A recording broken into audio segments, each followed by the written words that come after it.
Chick-Fil-A brings us stories of athletes who amaze us. Aubrey, tonight we meet a wheelchair basketball player from De La Salle showing skills on wheels and skills also in other sports.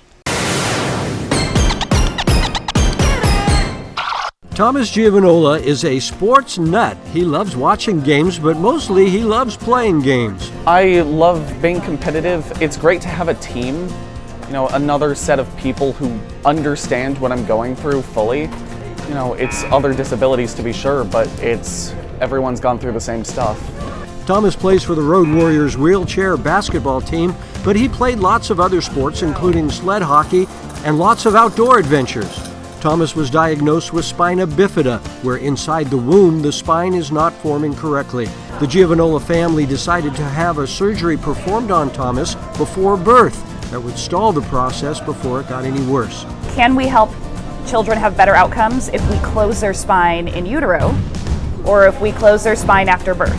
We got randomized into the surgery group before birth. We went in and into UCSF. It was mid-pregnancy. They put me under, they opened me up, turned him out, closed his little back, he was only about a pound, tucked him back in, filled me back up with some saline, and then I went home on bed rest for the rest of the pregnancy. It was a scary surgery for the family, but it all went well. He has some more strength than we think he might have had if he didn't have this surgery. So we think he's probably doing better with walking than he might have depending on where his opening is. Thomas was very active from the start. The question was whether he would be able to walk at all. We took him to the Black Hawk Mall where we live, and we were wandering around and he saw something that he wanted to go over and see. And he just let go of his walker and started walking and showing us, and he was about 3.5 at that point. So that was the very first time he walked away from his walker, and we went, don't say anything. Does he know he's doing this? Thomas took off from there. Sled hockey was first and then wheelchair basketball. Well, my first exposure to just adaptive sports in general was through CAF, Challenged Athletes Foundation. And through that I found an ad for sled hockey, and that eventually led me to trying the other sports that provided, like wheelchair basketball. For a lot of these kids, that opportunity really hasn't existed for most of their life.